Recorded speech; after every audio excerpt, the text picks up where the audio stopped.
Welcome to the Women and Wealth podcast with Esther Szabo.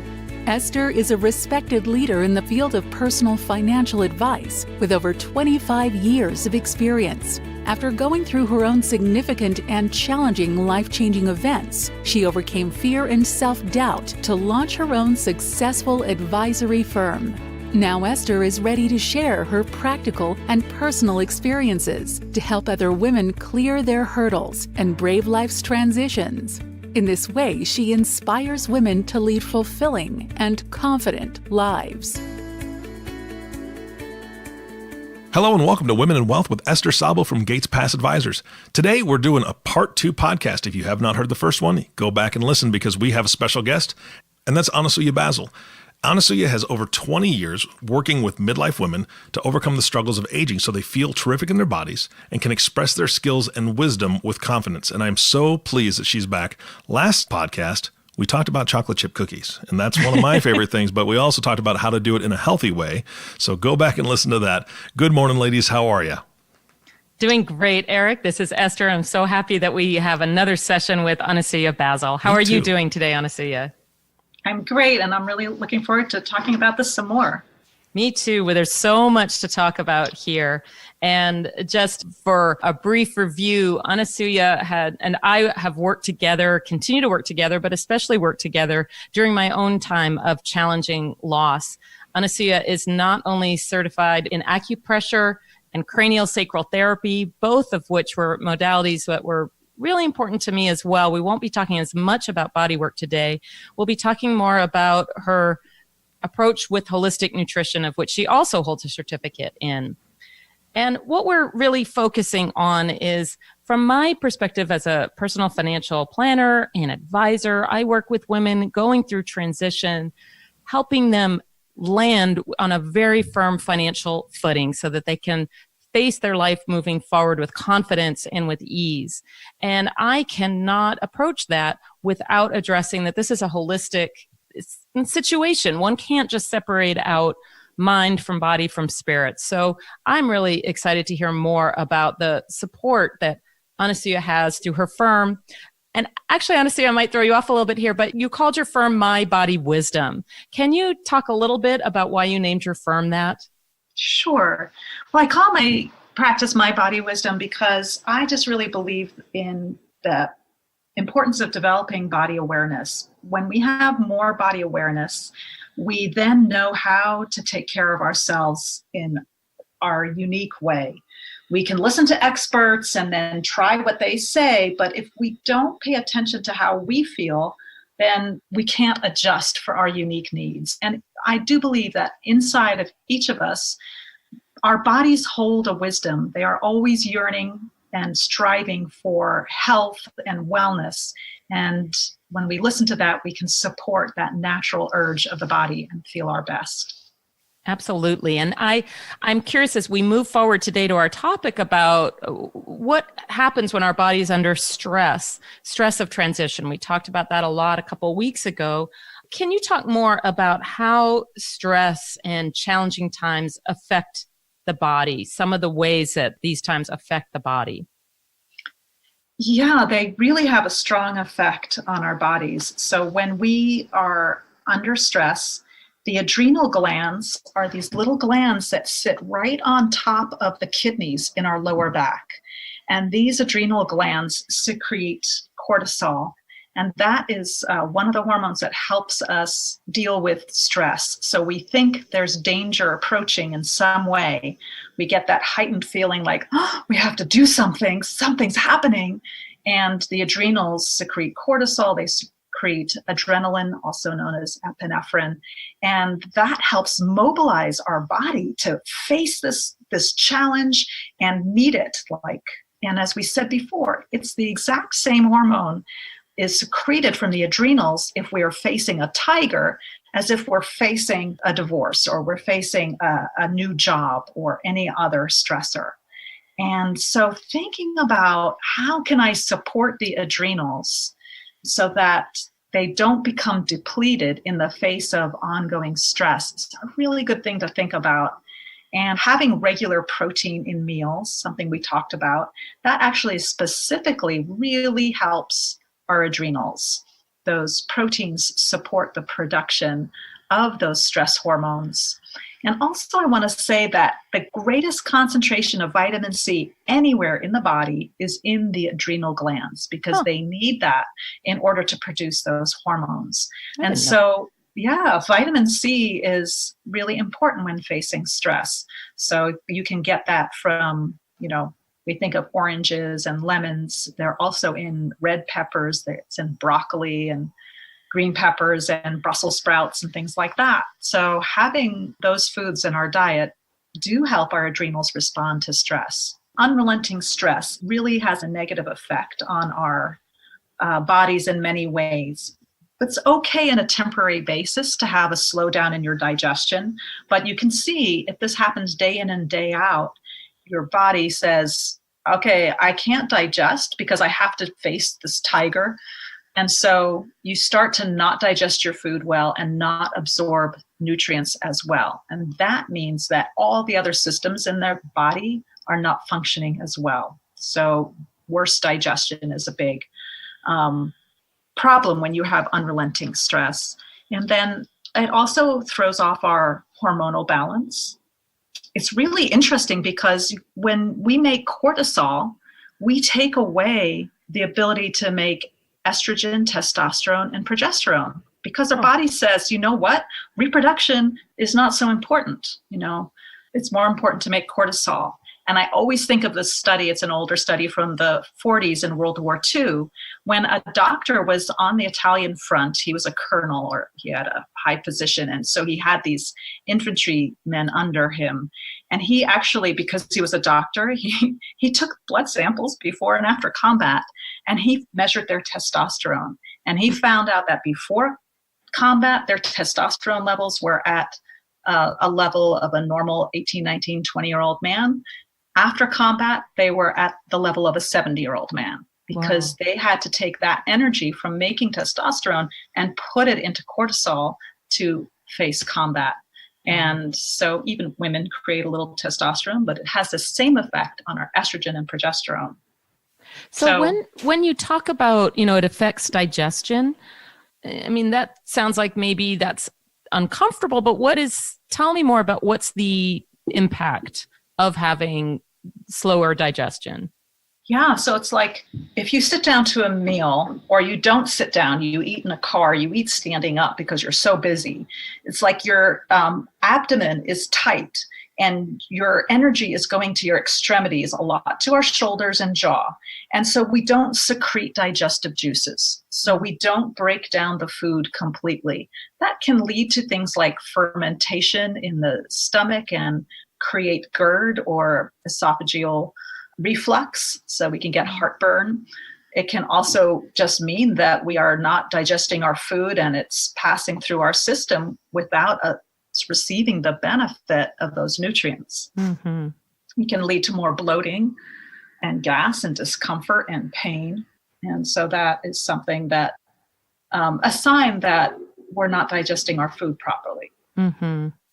And so when we're going through a difficult time, it's hard to really focus well on how to best take care of ourselves through it if we're just not comfortable in our bodies.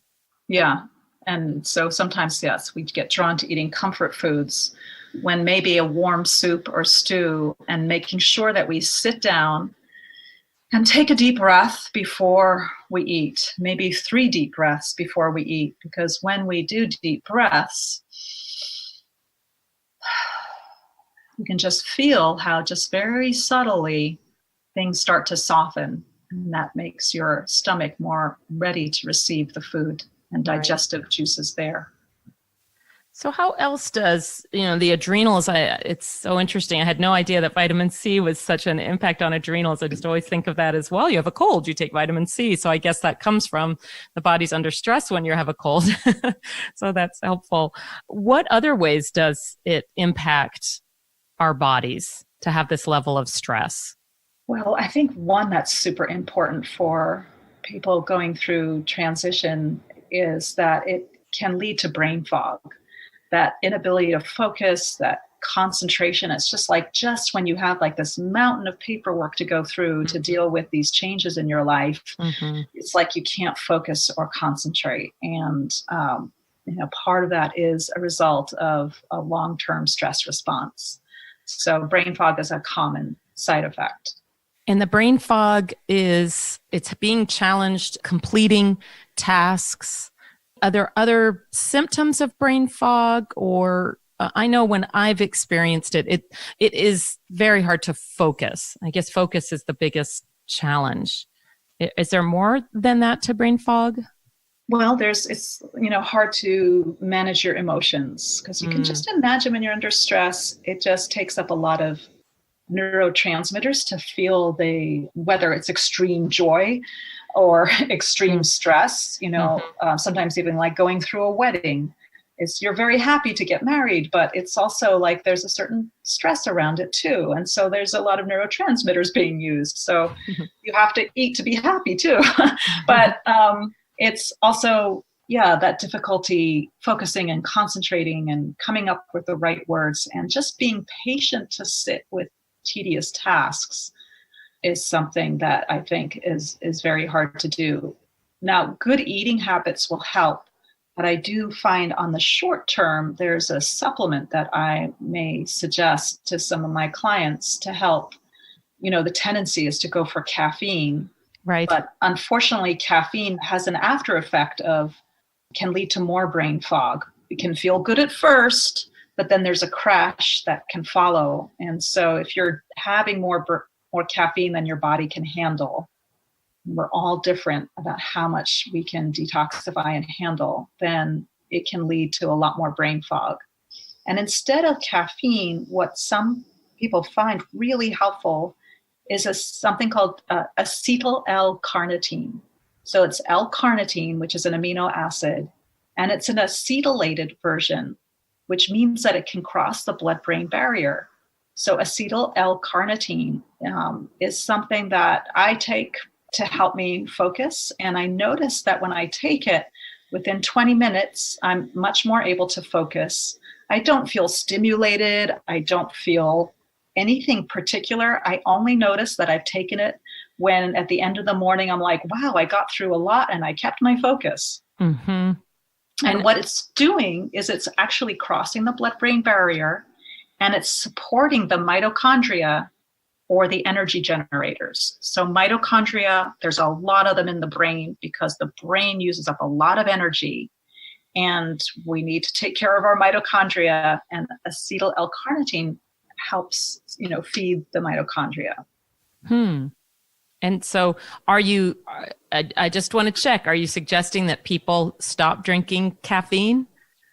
Well, I would experiment with finding the level of caffeine that really works with your body. So it's an addictive substance in the scheme of things. It's a really mild vice, right? It's a really mild addiction. But at the same time, if you're having 4 cups of coffee and you stop, you're going to feel horrible because you'll go through the physiological withdrawal. Mm-hmm. So if you do cut back on caffeine, just do it really slowly.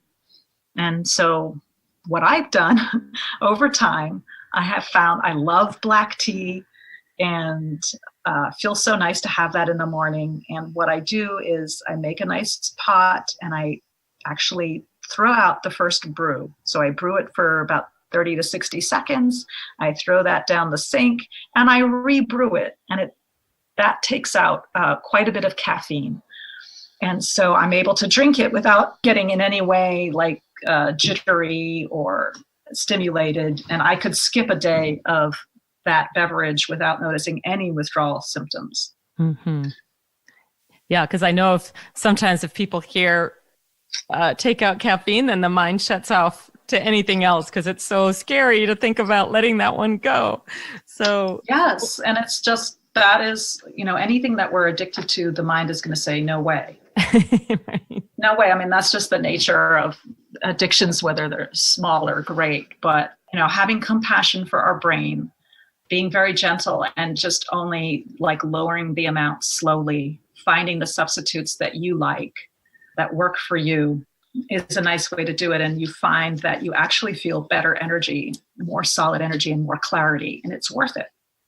Yeah. And it's interesting, we're talking about caffeine and being stimulated and focus and ways to use like the acetyl L-carnitine as a way to help the mitochondria in would it be fair to say it's in our brains, or is it all through our cells? The mitochondria are all through our cells, and they're especially there in our hearts, in our muscles, in our brains.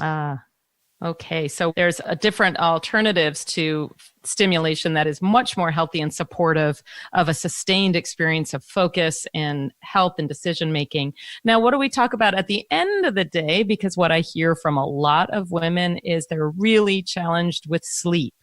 So that's very common, as I'm sure you experience. What can you tell us about how to increase our ability to get good sleep? Well, just to circle back to the caffeine discussion, if we're having trouble sleeping, then we really need to reduce our caffeine.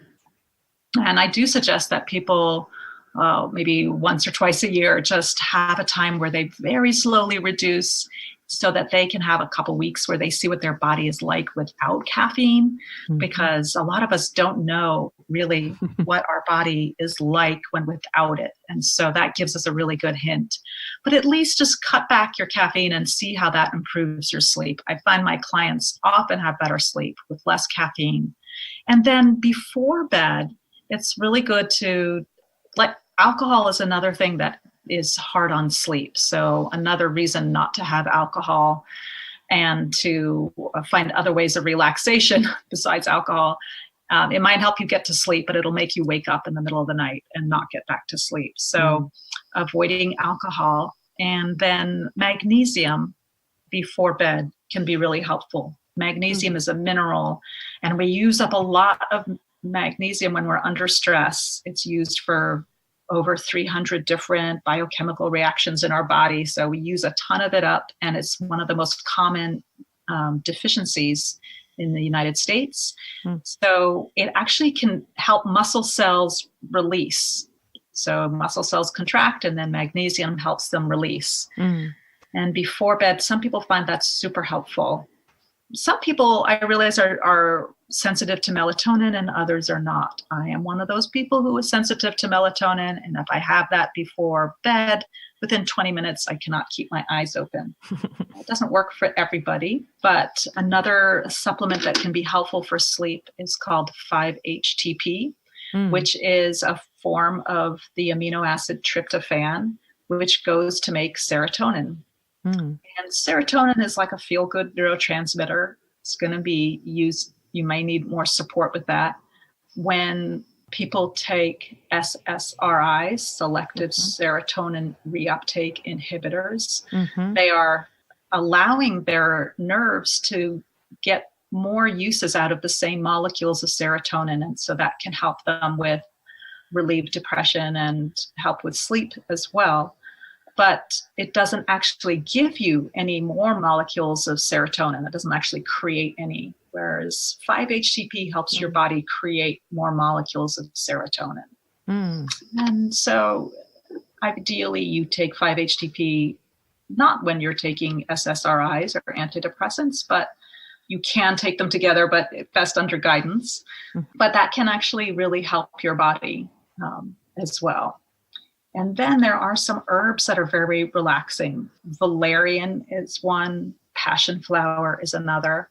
So you can take these as tinctures or capsules before bed, or even just like in the last hour before bed to help you unwind and to really think of the hour before your bedtime as your sacred unwinding time. Whether you do journaling or gratitude writing or stretching or having a hot bath, those are all things to help you prepare for sleep. Right. And most people use that time to watch television. I know. And that can be very stimulating. And so it's good to I find I kind of have to set an alarm to say, okay, after a certain amount of time, I'm not going to, use devices, and then unhook from there and go to sleep and sort of reintroduce the whole practice of reading as a little bit more restful before sleep rather than watching. Right. It's quiet. You've mentioned a number of different supplements, and it can be an area of skepticism. How do you overcome the skepticism, and how do people know what to avoid when purchasing? I mean, the skepticism, as you know, is people say, well, it's tests are done and they don't do anything, and it's just a scam. How do you overcome that issue?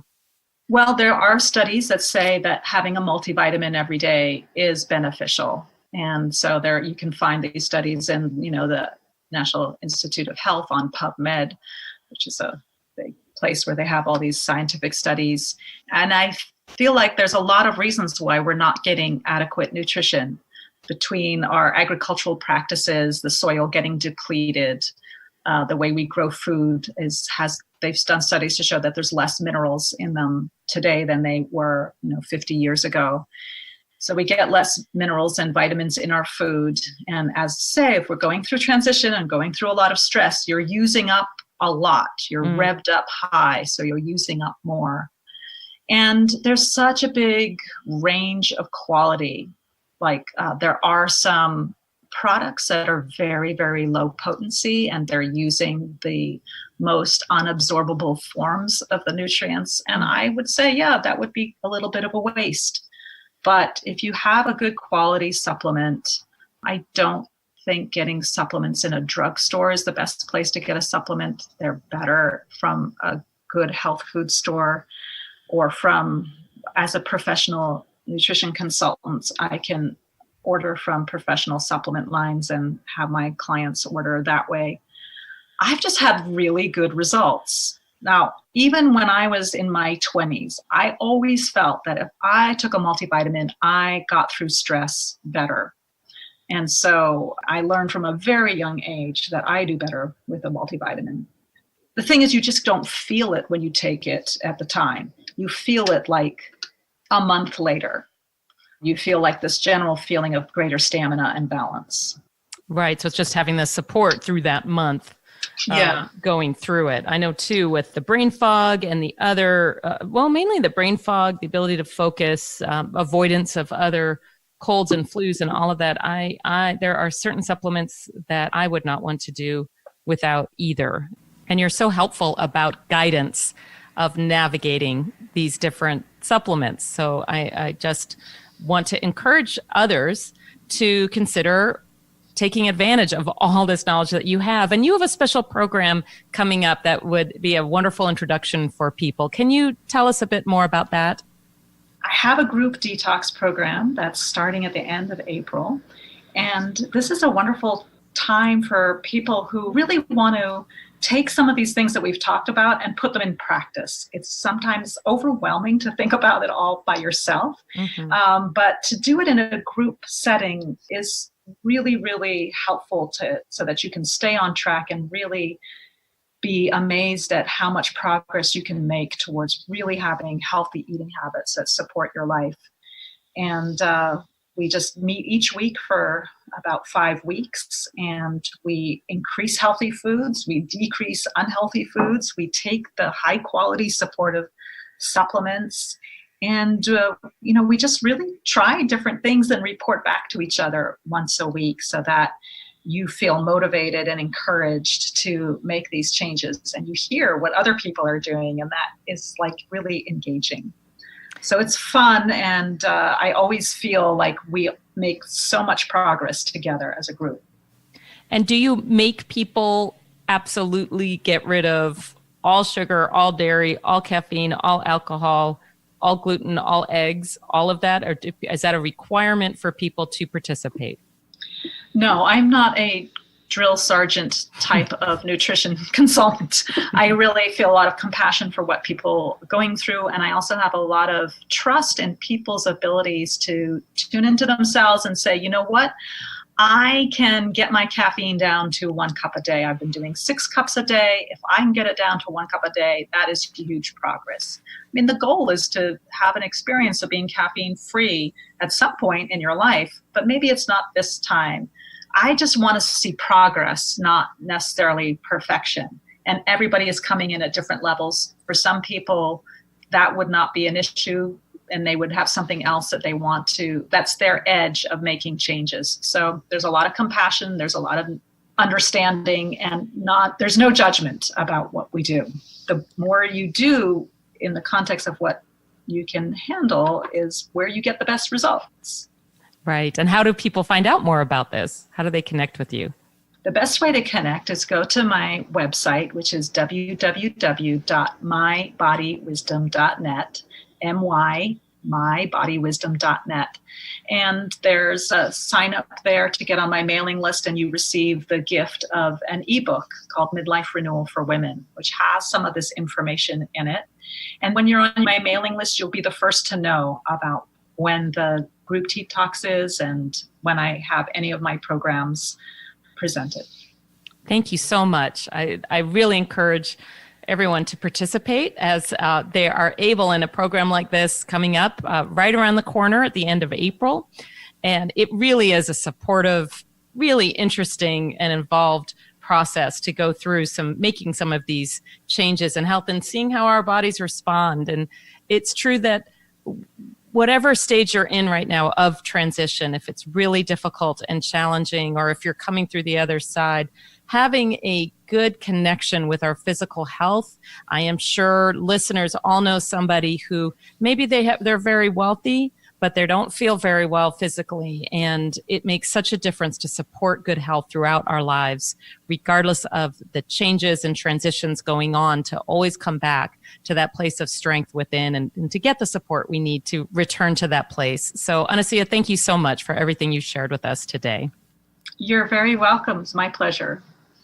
Thank you, Eric. Please close us out today, Eric. You bet. Anasuya, thank you so much. I want to just thank you for loving your clients and loving the people that come to your groups enough to be able to say, you know what, take the first step. It doesn't have to be a marathon. It doesn't have to be a sprint. Take that first step and we're here with you. Esther and I have talked about this a lot as far as accountability and having somebody that's just in your corner cheering you on. And I think that's the person that you are. After listening to you for these last 2 podcasts, I think you're fantastic. Thank you so much for being a guest. Thank you. It was my pleasure. You bet. And Esther, thank you for bringing her. I mean, that wouldn't have happened without you. So thank you so much for inviting her to the show. Oh, I'm just so fortunate to have Anasuya Basil as one of my support team on Team Esther. So thank you. Absolutely. And the last thank you goes to everyone listening today. Thank you for listening to the Women in Wealth podcast with Esther Szabo. If you have not subscribed to the podcast yet, please click the subscribe now button below. This way, when Esther comes out with a new podcast, it'll show up directly on your listening device. This will make it much easier to share these podcasts with your friends and family, and that one woman that you're thinking of right now that really just needs to hear that there are women out here like this that are there to support them and help them through whatever transition they're in or whatever is causing them to lose some sleep at night. There's people that are here just waiting to help you out. So share this podcast with them, would you? And thanks again for listening today. For everyone at Gates Pass Advisors, this is Eric Johnson reminding you to live your best day every day. And we'll see you next time. Thank you for listening to the Women and Wealth podcast. Be sure to subscribe to the podcast so you receive notifications of new podcasts as they become available. Check out the website at www.gatespassadvisors.com for more information. This content is developed from sources believed to be providing accurate information. The information in this material is not intended as tax or legal advice. Please consult legal or tax professionals for specific information regarding your individual situation. The opinions expressed and material provided are for general information and should not be considered a solicitation for the purchase or sale of any security.